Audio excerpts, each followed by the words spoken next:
Hello, this is module number 11.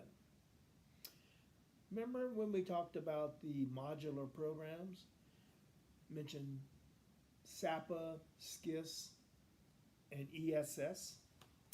Well, here's one on air. This is an old ESS program that was bought out by Delta Education. And there's a lot of neat activities in here, you know, about air. And we're going to do one. I've added my own little twist to it, but we're actually going to make paper airplanes. Now, in the file section of web courses, I have handouts that shows you how to make a paper airplane, 2 different types. You wouldn't show those to your students because you don't want them to do the activity making a perfect airplane. That would defeat the purpose of the activity. So what we're going to do, you know, the world we live in is in such turmoil that we're going to pretend that this is taking place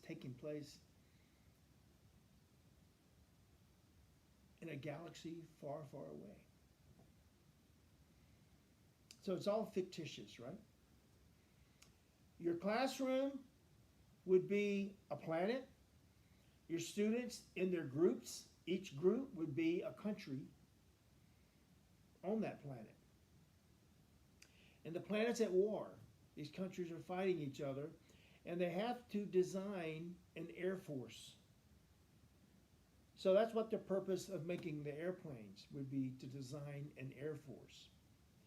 Before we do that, you have to first identify your country. So each group is going to get a piece of construction paper, and they're going to design a flag. They can markers, crayons, tape, scissors, anything they want to do to make a flag. They have to name their country. So you're going to give them enough time to do that. Before passing out a single sheet of white paper to each student for them to make their planes. I'll explain that later. So what kind of ideas? Well, past classes, for my class, one group came up with Central Perk. I think that's from a TV show. So one of my favorites, and you'll see why. One group came up with Everettville. And I have to be careful, so I made sure I didn't wear that. I still have that shirt, so if I would have worn that same shirt, that would have been funny. But anyway, so you see, something imaginary, something that's not real, that's the name of your country. People come up with Educatorsville, or something to do with teaching, real cute names. So now they're working on their flag, they're making their flag. The flag's very important. And then kind of halfway through that, you give every student a sheet of white paper. Every student in the group is going to make a plane. But that group has to decide which plane flies the best. You have to decide, what are we going to do? Are we going to have a plane build a plane to fly distance, make a plane, or one that stays in the air the longest amount of time? For this activity, I like designing a plane for distance. So every student will make a plane. They don't test fly it, not yet. That comes later. So suppose I was making a plane. I haven't made a paper airplane in years, but you have to make certain rules. It has to look like a plane. Mine's not going to be great because I don't want to give the secret away. It's a pretty but it must look somewhat like a plane. Students can't wad up a sheet of paper and throw it. You can wad up a sheet of paper and throw it pretty far. So it has to somewhat look like a plane. So now they've finished their flags. Suppose, here's one that's finished.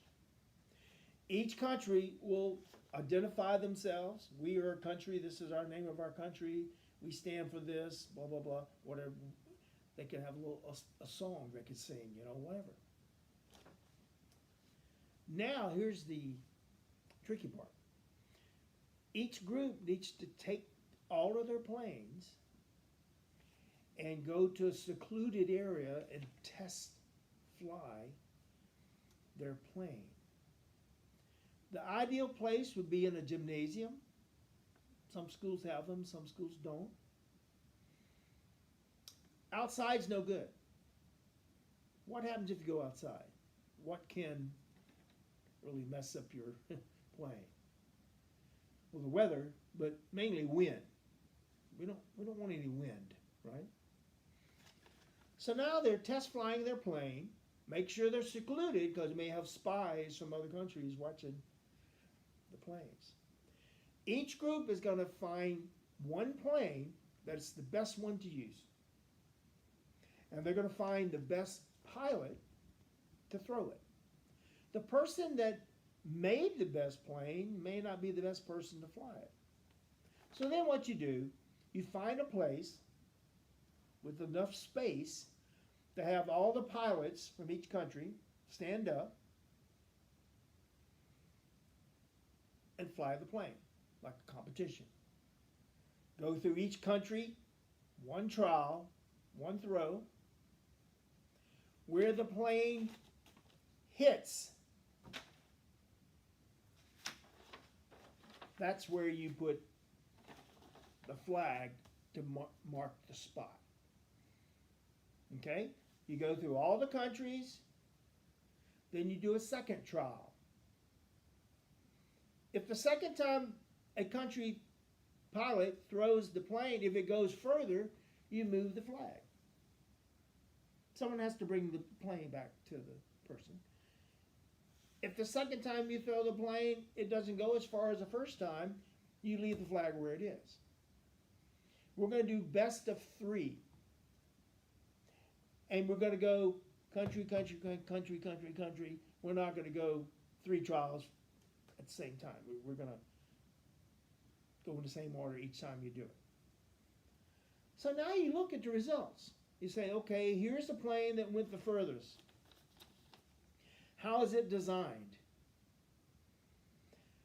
That country can teach the other countries how to make their plane. And you can actually repeat it. And what do you think is going to happen if all the planes are designed more like the one that won? Well, they should be closer. There'll be different pilots throwing them, but it should be closer together.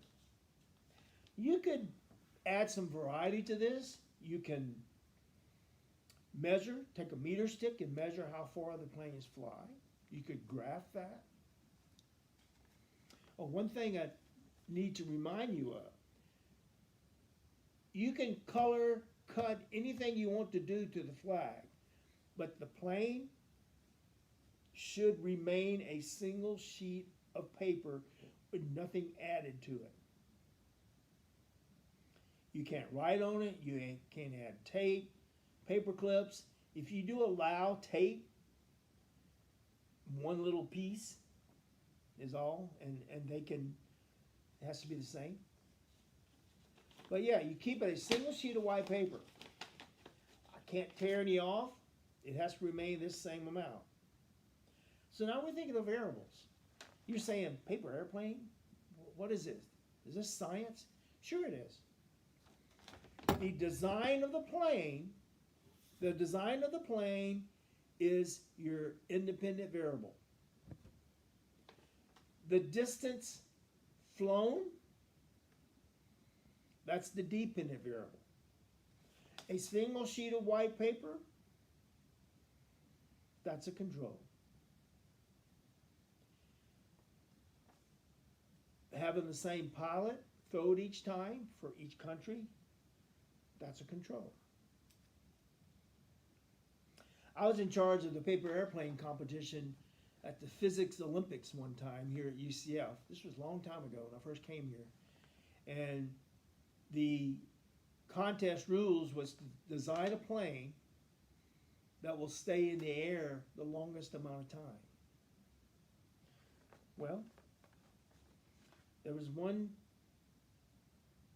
student that made a plane to stay in the air. It stayed in the air for 52 seconds.